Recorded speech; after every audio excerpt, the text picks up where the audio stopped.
Love जिहाद पर विधेयक लाने पर विचार कर रही है। मंगलवार को मध्य प्रदेश के गृह मंत्री नरोत्तम मिश्रा ने इसे लेकर बड़ा बयान दिया। नरोत्तम मिश्रा ने कहा कि अगले विधानसभा सत्र में लव जिहाद को लेकर विधेयक लाया जा रहा है, जिसमें 5 साल की कठोर जेल की सजा का प्रावधान हो सकता है। जिहाद को लेकर मध्य प्रदेश सरकार विधेयक ला रही है। इस वक्त हमारे साथ गृह मंत्री नरोत्तम मिश्रा है। मिश्रा जी, लव जिहाद को लेकर विधेयक लाया जा रहा है, क्या मसौदा है, किस तरह चलाएगा? धर्म स्वातंत्र अधिनियम 2020 करके विधानसभा में लाने पर विचार चल रहा है। इसमें मध्य प्रदेश के अंदर जो प्रलोभन और बहकावे में बहलाकर फुसलाकर बलपूर्वक जो शादी कर लेते हैं, धर्म परिवर्तन कर लेते हैं, वो है 5 साल का कठोर कारावास। इसमें हम तय कर रहे हैं कि ये अपराध संज्ञेय होगा गैर जमानती। इसी तरह से प्रलोभन बलपूर्वक बहला फुसला कर जो धर्मांतरण करती है वो विवाह नल एंड वाइड हो जाएगा। इस अधिनियम में अपराध घटित करने वाले में जो सहयोग करते हैं वो सभी समान बराबरी के अपराधी हो। इसमें अधिनियम में जो माता पिता भाई बहन है जिसका धर्मांतरण हुआ है उसकी रिपोर्ट में ये लोग आवश्यक है, ये रिपोर्ट करें। और 1 महीने पहले अगर कोई शादी करना चाहता है तो उसे कलेक्टर से अनुमति लेना। सर, यूपी के बाद दूसरा राज्य बन जाएगा मध्य प्रदेश।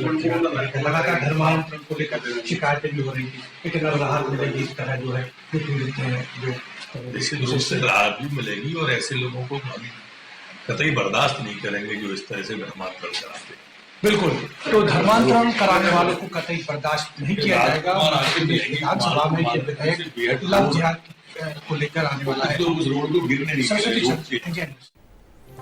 तो हाल के दिनों में तमाम बीजेपी शासित राज्यों ने लव जिहाद को लेकर कानून बनाने की बात की है और हिमाचल प्रदेश के बाद मध्य प्रदेश ने इसकी पहल की है। सीधे चलेंगे सरस्वती चंद संवाददाता इस वक्त हमारे साथ जुड़ गए हैं। सरस्वती मैम, आपसे पूछना चाहते हैं क्योंकि जो तमाम विपक्षी पार्टियां हैं वो ये कहती हैं कि ये सिर्फ राजनीति हो रही है, राजनीतिकरण के लिए हो रहा है।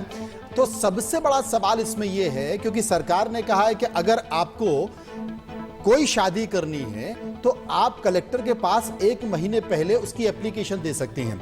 इसका प्रावधान तो पहले से ही है, इसमें नया क्या है?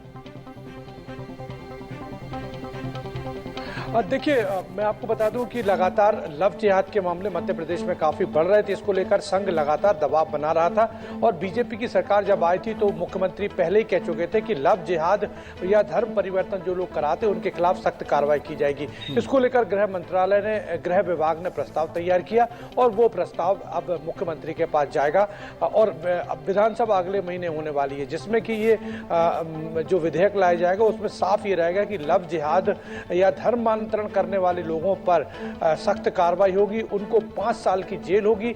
इसके अलावा नॉन बेलेबल ये जो बिल होगा नॉन बेलेबल रहेगा, यानी कि यदि कोई उल्लंघन करता है। लेकिन आपको बता दें कि इसमें एक पेच जरूर यहाँ पर है कि यदि धर्मांतरण करने वाली लड़की है या लड़का है, जो भी है स्वेच्छा से वो करना चाहता है तो उसको 1 महीने पहले ये तो टेक्निकल पहलू हुआ सरस्वती, लेकिन सियासत का जो पहलू है वो भी मैं आपसे समझना चाहती हूँ क्योंकि उत्तर प्रदेश के मुख्यमंत्री योगी आदित्यनाथ ने जनसभा में जब से इसका ऐलान किया उसके बाद से उत्तर प्रदेश की राजनीति में भी भूचाल आ गया।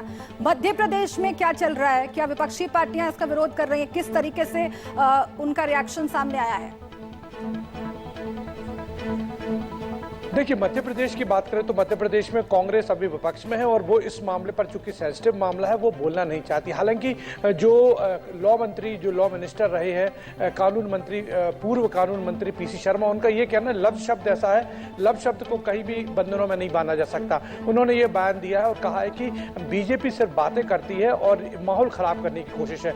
लेकिन आपको बता दूं कि तब कांग्रेस सरकार मध्य प्रदेश में थी तो आदिवासियों का जो धर्मांतरण था उसमें एक बात जो उनको फॉर्म भराया गया था उसमें यह था कि उनको गैर हिंदू बताया गया था। इसको लेकर बीजेपी ने काफी कड़ी आपत्ति जाहिर की थी और संघ का जो सर्वे था उसमें चिंता भी जाहिर की गई थी कि धर्मांतरण हो रहा है। वाकई, तो इस बहाने लेकिन सरस्वती आपने ठीक कहा कि कांग्रेस इसमें बचने की कोशिश कर रही है क्योंकि वो बीजेपी के भंवर में फंसना नहीं चाहती। शुक्रिया करेंगे आपका।